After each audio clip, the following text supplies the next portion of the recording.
mensaje que he titulado simplemente, solo se llama Sigue, nada más, sigue. Y vamos al Evangelio de Mateo, en el capítulo 4, versículo 18 en adelante. Y estos son pasajes que hemos leído seguramente muchas veces, muy conocidos. Dice así: andando Jesús junto al mar de Galilea, vio a los hermanos Pedro y Andrés, su hermano, que echaban la red al mar, porque eran pescadores. Y les dijo: venid en pos de mí. Otras traducciones dicen: síganme, y os haré pescadores de hombres.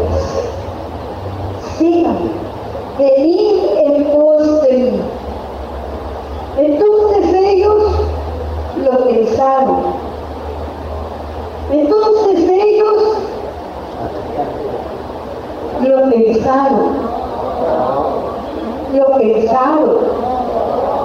Ah, ¿no? ¿Qué dice? ¿Qué dice? Entonces, ellos dejando al instante las redes, le siguieron. Pasando de allí, vio otros dos hermanos. He estado en el mar de Galilea unas 4 veces. Y puedo imaginar, reconozco el lugar. Y puedo ver como una película a Jesús caminando por allí con dos que le siguen. Y veo otros dos hermanos.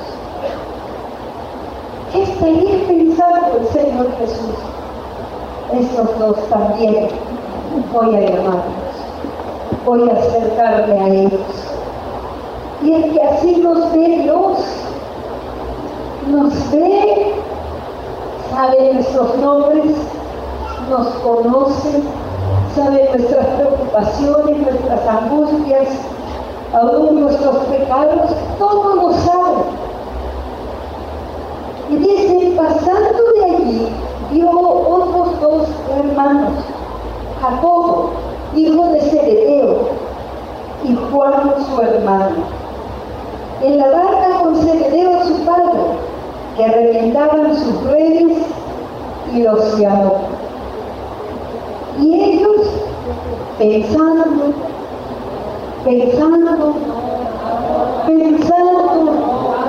no, ¿qué hicieron? Dejando al instante. Digan conmigo: dejando al instante. Otra vez.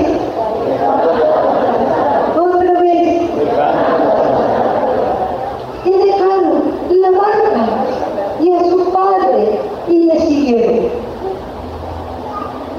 ¡Qué reacciones tan inmediatas, tan rápidas! Ahora avancemos un poquito más y leamos en Lucas capítulo 5, 27 al 28. Lucas 5, 27 al 28. Dice: después de estas cosas salió. ¿De qué cosas? Después de qué cosas? Después de todos los milagros que nos cuenta el capítulo anterior y todo lo que el Señor Jesús había estado haciendo. Ya tenía sus discípulos. Ya Pedro y su hermano Jacobo lo habían seguido, y también lo habían seguido, ¿quiénes más? ¿La acabamos de leer? Juan y Jacobo, pero Jacobo, el hermano de Pedro, se llamaba Andrés. ¿Algún Andrés aquí? Ahí hay alguien que tiene el nombre de este discípulo del Señor. Después de estas cosas salió y vio a un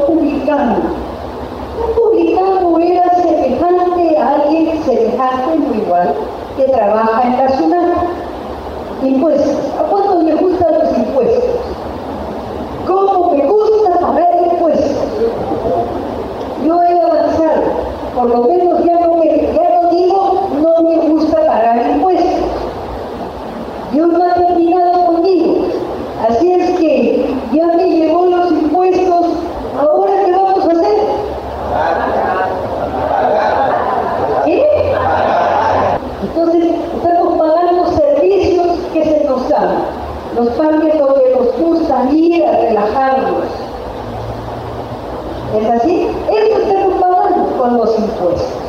Pero no nos entienden. Yo publicaba, alguien que cobraba los impuestos no para Israel, sino para Roma, que los había conquistado y ellos estaban bajo el gobierno de Roma.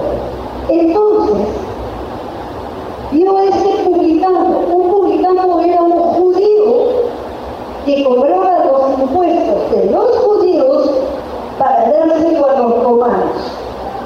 ¿Se imaginan cuánto querían a los publicanos los judíos? Los detestaban, los consideraban traidores. Bien, vio a un publicano, como cuando Jesús un día te dio a mí, te dio a ti, o el día que me dio a mí. ¿Te acuerdas de ese día? ¿Cómo me voy a olvidar? Hace más de 36 años y yo no me olvido. No me olvido. Él me dio a mí primero y me amó a mí primero. ¿Pasó así contigo? Claro que sí. Vio un publicano llamando a Leví, hallando a Leví sentado al banco de los tributos públicos y le dijo, ¿qué le dijo? Otra vez, sígueme. Y dejándolo todo, se levantó y le siguió. Al instante. ¿Por qué? ¿Por qué ocurrió así ante el llamado de Jesús? Ustedes dirán, bueno, es que estaban viendo a Jesús y sabían quién era. Ellos todavía no sabían quién era. Algunos de los discípulos del Señor Jesús, de los apóstoles, fueron discípulos de Juan. Ya tenían hambre de Dios. Ya estaban siguiendo a Juan. Pero luego el Señor Jesús los llamó y dejaron a Juan para seguir al Señor Jesús. En aquel tiempo, los maestros de la ley de Dios eran seguidos por sus discípulos. Saulo de Tarso ¿quién fue su maestro? Gamaliel. Él fue discípulo de Gamaliel. Entonces la gente que quería acercarse a Dios se acercaba a algún maestro y le seguía. Entendían seguir al maestro, entendían el discipulado. Ahora, ellos entendieron que no les estaban diciendo sígueme por este día. No, ellos entendían que la cosa no era de un tiempito, sino que iba a durar.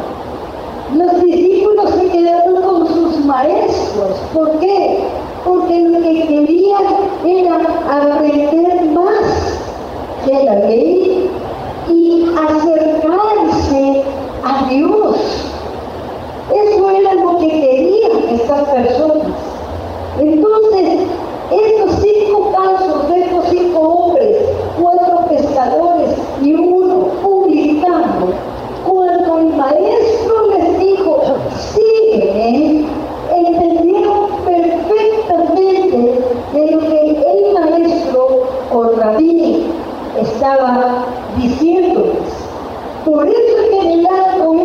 dejaron todo y se fueron con él.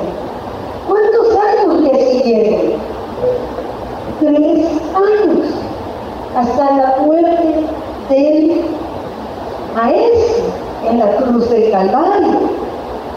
Pero luego el Maestro resucitó y los llamó a que no dejen de seguirle, que no dejen las cosas que Él les había enseñado. Sígueme. Y aquí en adelante ellos lo siguieron a todo lugar donde el Maestro iba. Observaban lo que Él hacía, porque supuestamente un discípulo tenía que aprender a ser como su Maestro, no como nuestra cultura que es tan individualista, donde cada uno quiere ser diferente a todos los demás.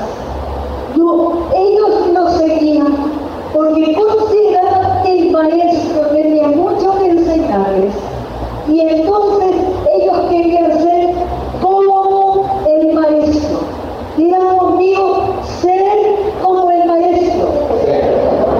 Nuevamente. Otra vez. Ser como el Maestro. Era un asunto de ser como el Maestro. Y cuando ellos decidieron seguirle, ellos sabían para qué lo iban a seguir. Discípulo es una palabra, era una palabra conocida por ellos, pero en nuestra cultura muy poco conocida. La conocemos de la Biblia, pero no llegamos muchas veces a comprender lo que significa ser un discípulo. Para ellos era muy clarito.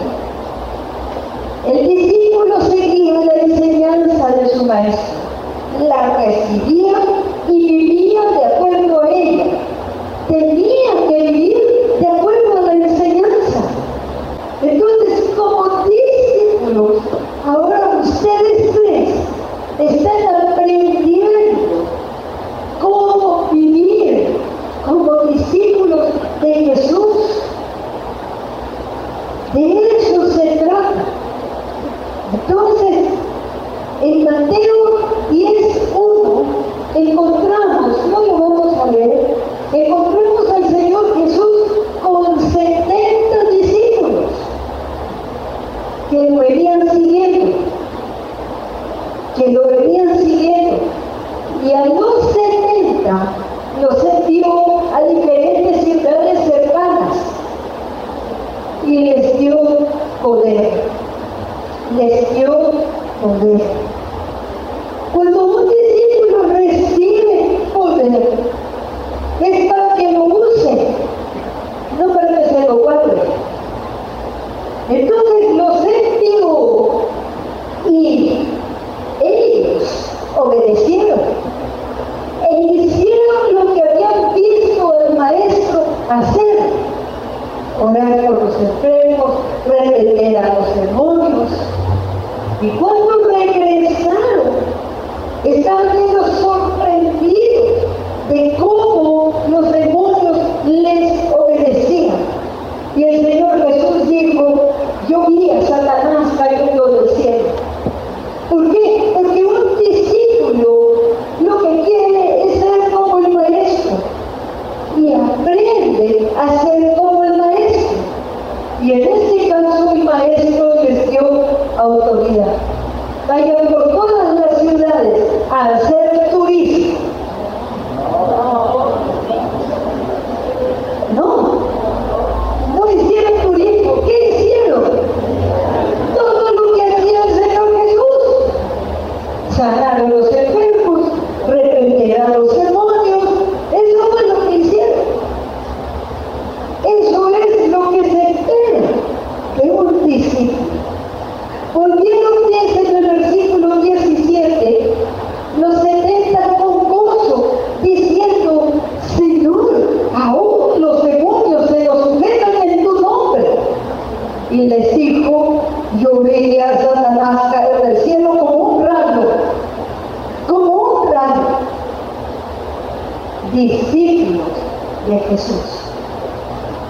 Estos discípulos aprendían a usar el poder que Dios les había dado, que Jesús les había dado. Ese poder que no era para guardarlo, ese poder que no era para, ay, cuánto poder tengo, y sentirse más que los demás. No, ese poder era para usarlo para el beneficio de todas las demás personas, como el Señor Jesús hacía.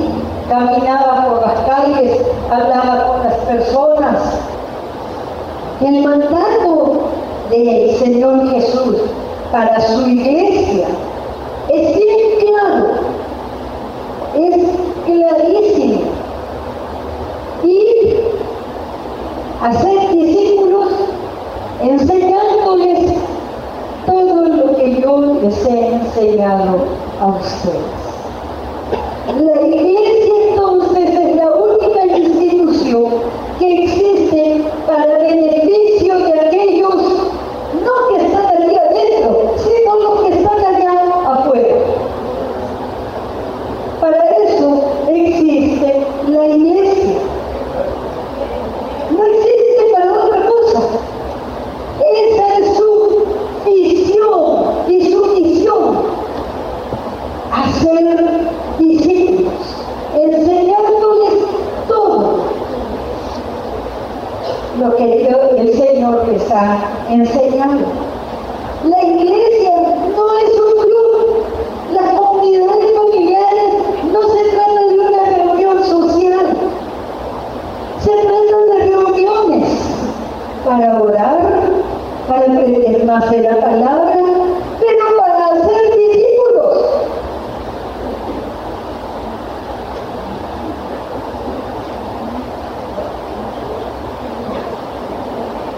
Lo repito, las reuniones de la comunidad familiar, la iglesia no es un club. La reunión de comunidad familiar no es una reunión social para ver a los amigos. La reunión de la comunidad familiar es para hacer discípulos. Demoraron, pero ya reaccionaron. Gracias, Señor. Hacer discípulos. ¿Por qué nos reunimos aquí los domingos? Nos reunimos porque necesitamos estar juntos. Necesitamos acercarnos al Señor juntos. La presencia del Señor se manifiesta con mucho más poder, con mucha más claridad, con mucha más magnificencia, como que cuando oramos solos o adoramos solos. ¿Sucede así? ¿Sucede así?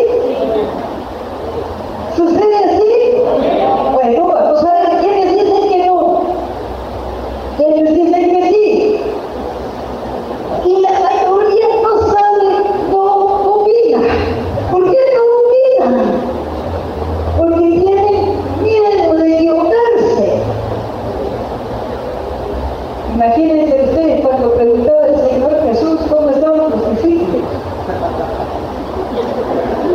El único que hablaba era Pedro.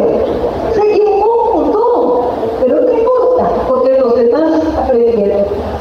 ¿Es así? Me falta un Pedro aquí. Aquí quedan todos Pedros. Porque Pedro al final aprendió muy bien. Y los demás aprendieron de Pedro. Viéndolo equivocarse a Pedro decía, en fin, la iglesia es el lugar donde se forman los discípulos. Hay los maestros, hay los líderes. Los líderes forman los discípulos. Amén. Habrá líderes aquí.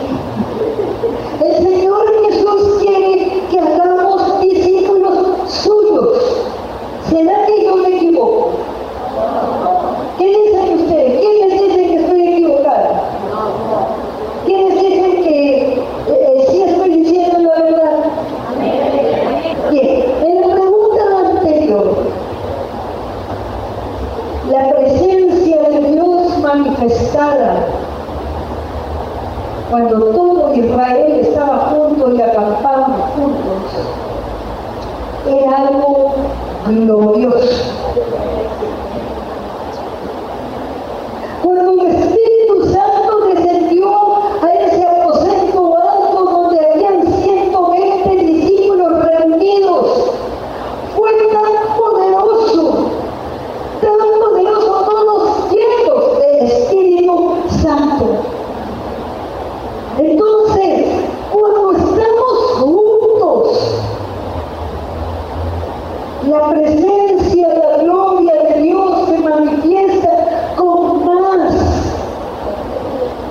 Y entonces, como esta mañana, tan poderoso, tan hermoso, y después nos habla como iglesia. ¿A cuántos les habló el Señor hoy?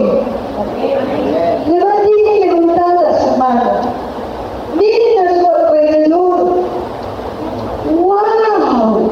Como Pablo, como Sergio, como Nancy, como Yesenia, no, ya no, sino como su iglesia. Cuando adoramos solos, en privado, oramos, Él nos habla y nos ministra para lo personal. Aquí es, ¿para qué? Para su iglesia. En la ciudad de Lima, su iglesia en Lurín, en la tarde, en los servicios que vamos a tener esta tarde, igualmente aquí y en todas las sedes. Por eso es que debemos congregar siempre, porque el que no congrega empieza a debilitarse. Pero es que Jesús es mi pastor. Sí, muy bien, Jesús es tu pastor. Vente. Pero ¿dónde está tu pastor? Aquí de la iglesia. Porque Él constituyó a unos.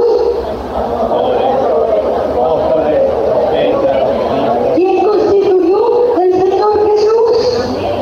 ¿Quién es tu pastor? Aquí en la iglesia. No es que no tengo Jesús es pastor. Pobrecitos, terminan tan debilitados que se apartan de Dios y ni se dan cuenta. ¿Cuántos conocen personas así? Muy tristes, necesitan mucha oración, no juicio de nosotros, sino oración. Oración. Puedes voltearte y decirle al que está a tu lado, si alguna vez me alejo de Dios, puedes orar por mí, por favor. Por favor, por favor, por favor. Si alguna vez te pasara, eso sería lo peor que podría pasarme en mi vida. Lo peor. ¿Orarían por mí? Amén. Eso es lo que necesitan esas personas. Oración. No la crítica nuestra. No el señalar. No. Dios no quiere señalar a juzgar, sino necesitan nuestra oración. ¿Por qué nos resulta tan difícil entender sígueme y discipulado? ¿Por qué? Porque ellos lo entendieron y yo no lo entendía así.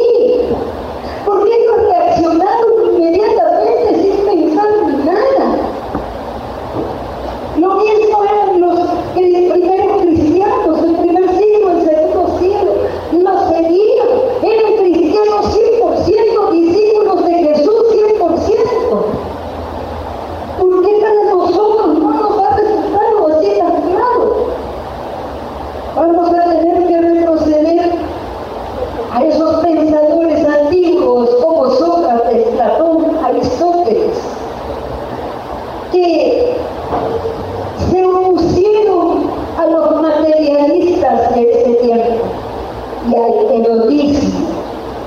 La gente que solamente le interesan los lujos, las comodidades, el dinero, las cosas materiales. Estos filósofos no dijeron no, aún siendo son paganos, Sergio.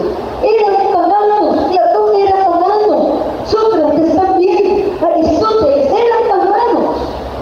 Pero pensaban, y pensaron que eso estaba mal en su sociedad. ¿Es nuestra sociedad materialista y hedonista? Terriblemente, terriblemente. Entonces ellos pensaron, se pasaban mentiras. ¿Dónde está el problema acá? A mí eso es el pensador. Ahora, está bien pensar, pero ellos pensaron como paganos. Entonces pensaron que eso estaba mal y lo rechazaron del todo. Y pensaron que la materia era preexistente.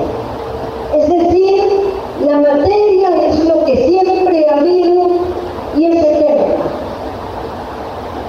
Que la materia, las cosas materiales, todo eso era preexistente y eterno. Y ellos afirmaron y valoraron mucho ideales eternos como la bondad, la verdad, la belleza. Entonces, como los griegos eran paganos ellos mismos, muchas de sus enseñanzas no son compatibles con la enseñanza bíblica o el cristianismo. No son compatibles. ¿Por qué? Porque lo que ellos hicieron fue crear dos realidades, una buena y la otra mala. Todo lo que es material es malo y todo lo que es espiritual es bueno. Todo lo material es pecaminoso, es malo, es horrible. Todo lo espiritual es bueno. Y ojo que nosotros hemos sido criados y enseñados de acuerdo a esta enseñanza de estos filósofos. Entonces, de allí se aceptó que lo espiritual es más valioso que lo material. Es mejor, es más alto, lo material no. Entonces aparece ya en el tiempo de, ya había cristianismo y entonces había maestros como había habido en Israel. Pero ¿será verdad lo que dijeron estos filósofos? Comparemos con la Biblia.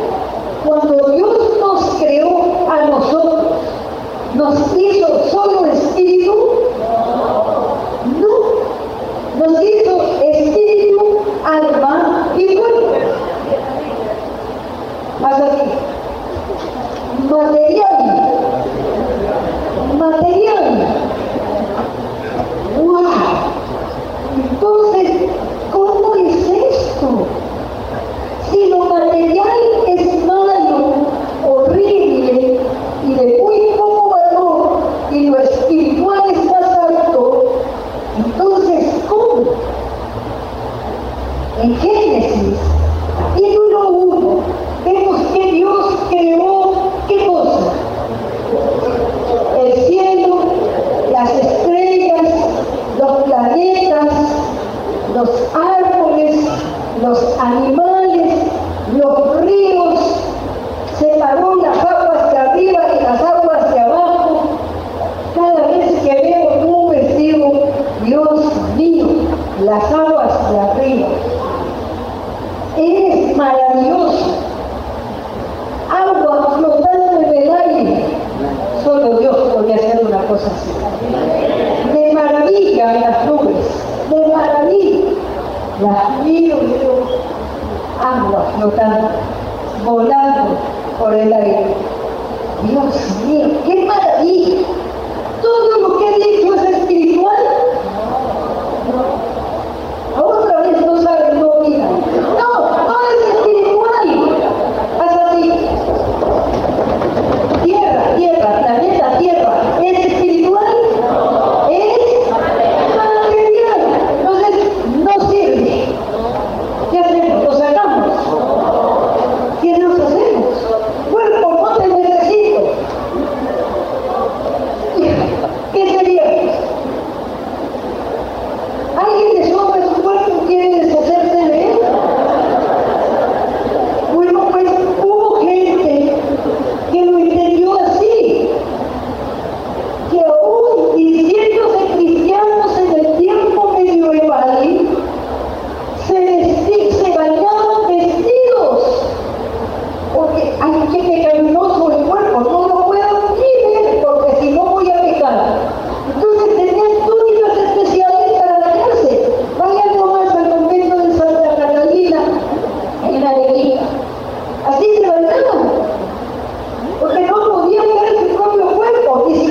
cristianos, pensadores cristianos, desde el siglo III y IV, empezaron a mezclar un poco la doctrina.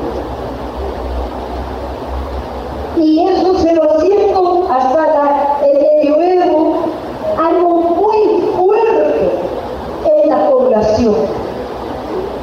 Todo lo material es malo, entonces ¿qué voy a hacer? Pobre, pobre, pobre, pobre, para ser sano. ¿A cuántos les es familiar? Mi papá me contaba que sus tías solteras, que al parecer buscaban mucho de Dios, pero no lo encontraban, tenían unos chicones con los cuales se daban duro, se daban, porque el cuerpo es malo, entonces había que castigarlo y darle duro, porque ahí radica el pecado. Eso no dice la Biblia. El Señor Jesús dijo que del corazón del hombre salen todos los malos pensamientos. Es adentro, no es esta carne el problema. Y cuando el Señor Jesús dijo la carne es débil, nosotros decimos, es este cuerpo. No. Cuando se nos antoja hacer lo que nosotros queremos y no lo que ellos quieren. Entonces todo lo material, de acuerdo a Dios, que dice que aquí, Génesis 2:31, que aquí que era bueno en gran manera. ¿Quién dice esto? ¿Quién lo dice? Dios. Y Dios no se equivoca. Entonces nosotros decimos, no, estos tiempos están equivocadísimos. Muy equivocados. Muy equivocados. Además debemos referirnos y pensar al hecho más asombroso y maravilloso que haya ocurrido jamás. El Verbo hecho carne. Dios en un cuerpo material, humano, con forma humana, confirma la dignidad del cuerpo. Si no, Dios nunca se hubiera encarnado. El Hijo de Dios nunca se hubiera hecho hombre. Nunca. Si es que fueran malos, pecaminosos, entonces, con este pensamiento de lo material y lo espiritual, esto no sirve para nada, no es valioso, es malo, esto es sagrado, es algo. Se produjo una dicotomía, o sea, un pensamiento que producía dos realidades. Francis Schaeffer lo llama dos pisos de la realidad. El piso espiritual de arriba y el piso de abajo es todo lo material. Es malo, es feo. Pero la Biblia no nos enseña así. No nos enseña así. El problema no es ni lo material ni lo espiritual. El problema es que nosotros, seres humanos, con libre albedrío, todos hemos pecado. Ese es el problema en el mundo. ¿O no? Claro. Eso es lo que nos dice la Biblia. Pero teólogos como Agustín de Hipona y Tomás de Aquino mantuvieron, teólogos cristianos supuestamente entre comillas, creían en Dios, creían en el Hijo de Dios, todo ello, muy santo, muy lindo, pero su mente, su cosmovisión no era bíblica. Y enseñaron esta dicotomía de los dos niveles y dejaron en el nivel inferior de lo malo, de lo feo, de lo material, dejaron en ese nivel las ciencias. Las ciencias. En la época medieval mataron a científicos.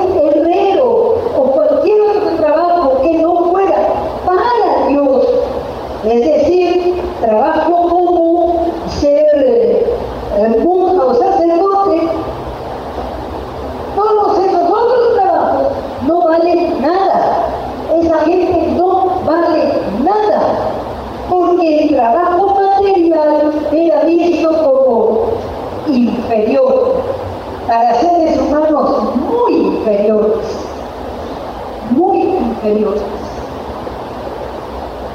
¡Qué dicotomía tan terrible! ¡Qué dicotomía que cambió todas las cosas como Dios lo había creado! No hay trabajo que sea inferior que otro. ¿Acaso no fue Dios en Génesis que hizo que Adán trabajara en el huerto? Él trabajaba con las plantas, trabajaba con los animales, era campesino, labraba la tierra en el jardín del Edén. Puede ser que el primer trabajo que hubo sea tan indigno. No hay trabajo indigno, no hay uno superior que el otro. Todos debemos hacer lo que hacemos, nuestro trabajo, dice la palabra de Dios en el Nuevo Testamento. Todo lo que hagamos, hacerlo todo para la gloria de Dios. Entonces no hay un trabajo más noble que el otro, más bueno que el otro. Contador, chofer, médico, pastor, alcalde, misionero, empresaria, enfermera, presidente de la nación, todo es lo mismo.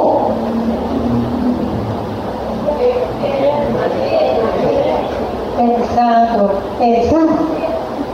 es que fuimos formados como griegos y luego se dijo, pienso, luego existo. ¡Qué maravilloso descubrimiento! Se levantó el pensamiento tan alto en el tiempo de la iluminación, tan alto. Pensar es lo máximo, claro, si venía desde los griegos. El pensar, sí, es bueno pensar, todos tenemos que pensar, pero eso nos pasa. Por eso les decía el Señor Jesús, dijo, sigue, y se pusieron a pensar, porque eso es lo que nosotros hacemos, ¿o no? Ya no saben si piensa o no piensa, no estamos perdidos. Leemos algo en la Biblia y ¿qué problema tenemos? Esa dicotomía la tenemos aquí. Entonces hay cosas que valen más que las otras.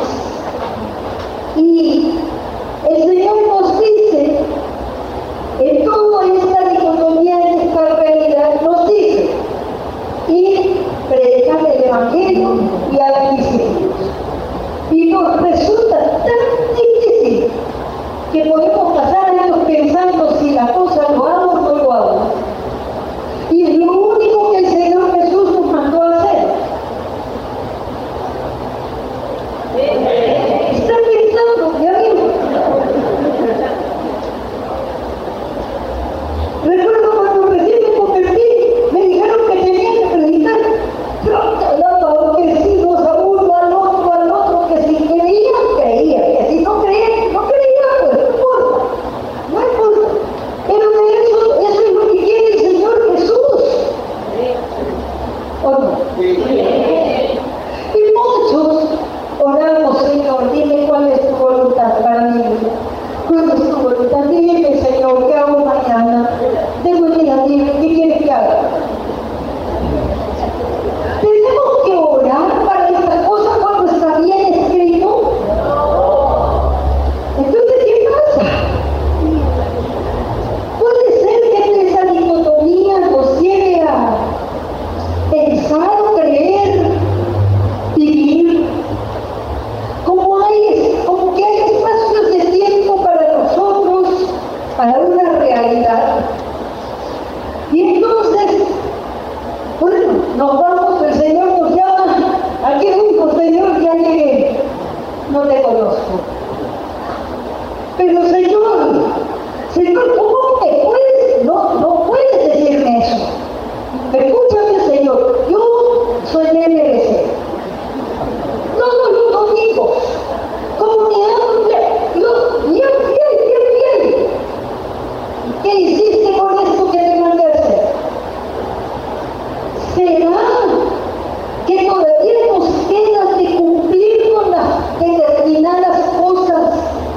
nos hace ser cristianos, como en el medioevo, que creían que los ritos y todas esas cosas eran sagrados, eso es para Dios, lo demás no.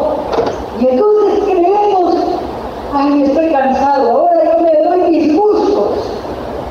Y tenemos 2 vidas separadas. Y por eso es que cuando estamos adorando a ti, queremos quedarnos aquí. Y luego salimos y nos vamos a la casa. Ay, ahora, ¿cómo no es domingo otra vez? En serio, puntos, tienen una bajada, sí, apenas sale de acá. Están pensando. Hay que ser sinceros con nosotros mismos. Tengo que decirme la verdad y creer la verdad. La verdad es que no hemos obedecido lo que el Señor nos dice. No voy a preguntar cuántos de ustedes están discipulando a alguien, porque no quiero avergonzar a nadie. Pero individualmente, tú estás discipulando a alguien. Entonces no nos podemos engañar. Un discípulo de Jesús, alguien que atendió al llamado de sígueme, tiene discípulos. O yo estoy equivocada.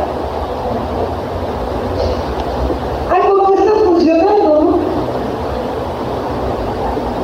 Algo no funciona. Y es que la cosmovisión que tenemos tiene que ser bíblica. El maestro dijo, y predicar el evangelio a toda la criatura, oren por los enfermos, echen fuera demonios, enséñenles todo lo que yo les he enseñado, y todo el que crea será salvo. ¿No dijo eso el Señor Jesús? ¿Y por qué no estamos obedeciendo? Es que no es quizás para este tiempo, tal vez era para este tiempo y no para nosotros. No, la palabra de Dios es para todo tiempo. Entonces, ¿por qué no se hace? Nuestra lucha de las últimas semanas organizando una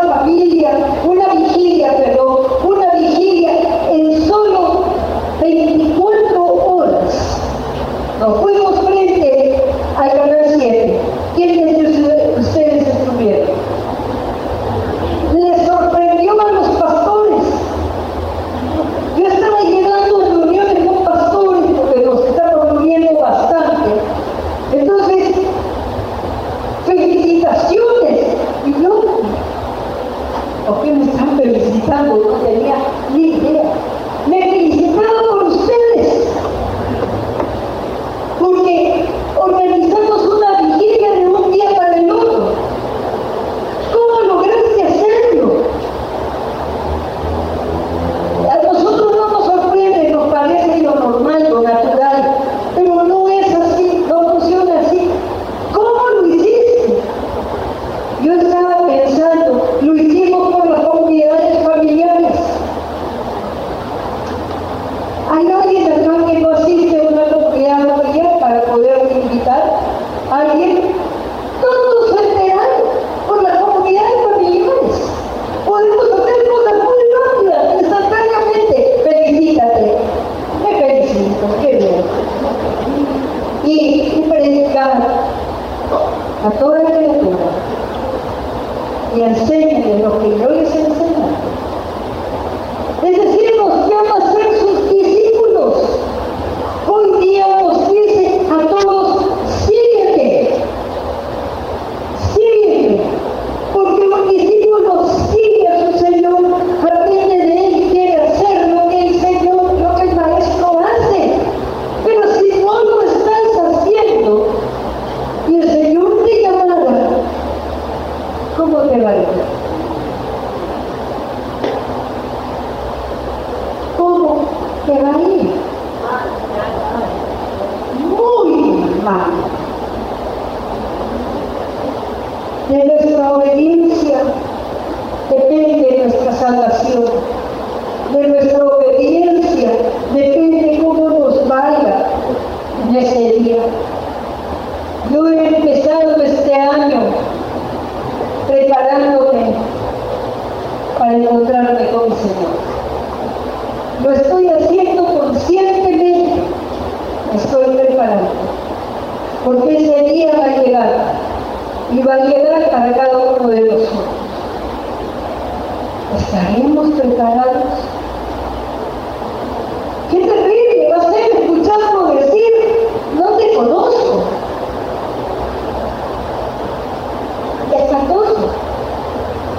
No podemos seguir engañándonos y decirle, Señor, es que yo nunca tengo cosmovisión bíblica.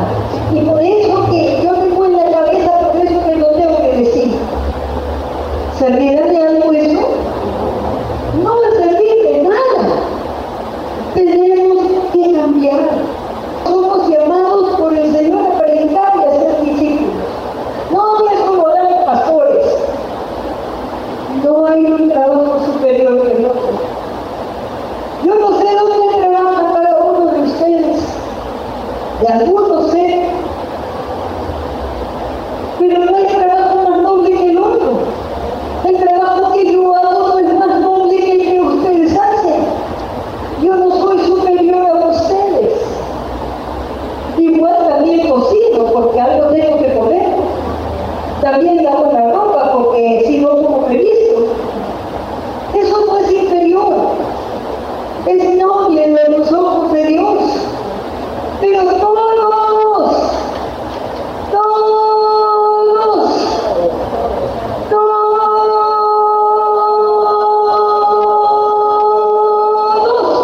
somos llamados a ir a ser discípulos, enseñarles.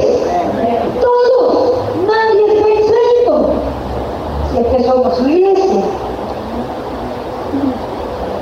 Llamados, sígueme. Haz lo que yo hago. Puedes pedirle, Dios mío, muda mi corazón. A Saúl, Dios le mudó el corazón. Señor, reconozco que no me importa que la gente no te conozca, no me interesa enseñarles. Dios mío, perdóname, cambia mi corazón. Muda mi corazón. Quiero querer todo lo que tú deseas. Quiero agradarte. Quiero hacer tu voluntad. Eso es lo que quiero hacer. Pero Señor, para hacer tu voluntad tengo que pedirte, ayúdame, mi Señor. Ayúdame, mi Señor. Y los líderes de comunidad familiar tienen que enseñar al resto cómo ser verdaderos discípulos de Cristo, cada uno teniendo discípulos. ¿Es así? ¿Cuándo necesitamos orar por nosotros mismos? Engañosos el corazón del hombre. A veces pensamos que somos buenos cristianos y no lo somos. Tenemos que ser buenos discípulos de Jesús. Él andaba por donde iba predicando el Evangelio, haciéndole bien a la gente, orando por los enfermos, reprendiendo los demonios. Y ustedes me dirán, ¿me van a creer loco? Bueno, a él también lo creyeron. Le dijeron que tenía demonios. ¿O no? Sí, otros dos darán las gracias. Como no dejaré de estar agradecida a aquel que me predicó y me discipuló. Sin que yo me diera cuenta, me discipuló bastante antes del día de mi conversión. 3 meses, todas las noches, me estaba discipulando, aún antes de mi conversión. Podemos discipular a la gente, aún antes del día de su conversión. enseñándoles lo que dice Dios, comentando las cosas que ocurren como esto de la identidad de género y esas cosas. Y de allí a la conversión. El llamado es para todos. Y ahora que salgamos de aquí, les pido, no dejemos que nos absorba todo lo que va a ocurrir el día de hoy, nos distraiga, sino que tomemos hoy día mismo un tiempo a solas con el Señor. Si Dios te ha hablado, habla con Él. Me engañé a mí mismo, mi Señor, estoy desobedeciendo. He puesto muchas excusas, pero hoy las derribo y las saco de mi mente, cada una de ellas, porque me he engañado a mí mismo, porque para no obedecerte me he inventado excusas. De aquí en adelante quiero regresar. Voy a hacer lo que tú me mandas a hacer, a invertir mi vida, a ser como tú. Quiero invertir mi vida para vivir como tú quieres que yo la viva. ¿Queremos esto? ¿Queremos esto? Porque sí, somos muy hábiles para inventarnos excusas y creerlas, y creer que somos buenos cristianos. Tenemos que ser buenos discípulos, obedientes al Maestro. ¿No es así? Tomen unos segundos, unos pocos minutos para orar.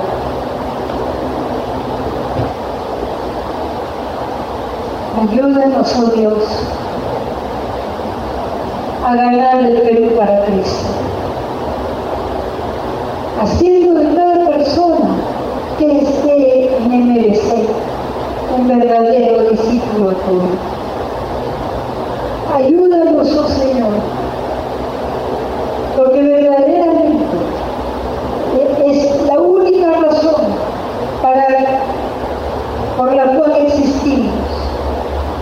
La misión bíblica carismática existe para hacer tu voluntad, para agradarte a ti, obedeciéndote, mi Señor. Ayúdanos, mi Señor, a derribar todos esos argumentos en nuestra mente y esa dicotomía en nuestras mentes, y podamos vivir para ti nuestra vida, seguirte a ti, Señor, todos y cada uno de los días de nuestra vida, hasta el momento que nos encontremos delante tuyo, y tú nos puedas decir: pasa, siervo fiel, gózate en la presencia de tu Señor. Eso queremos, mi Señor. Somos conscientes que si todos estuviéramos siendo buenos discípulos tuyos, el Perú ya se hubiera vuelto a ti. O por lo menos esta ciudad habría muchos más discípulos tuyos. Gracias por hablarnos esta mañana. Gracias por estar en medio mío, en nuestro. Gracias, mi Señor. Amén.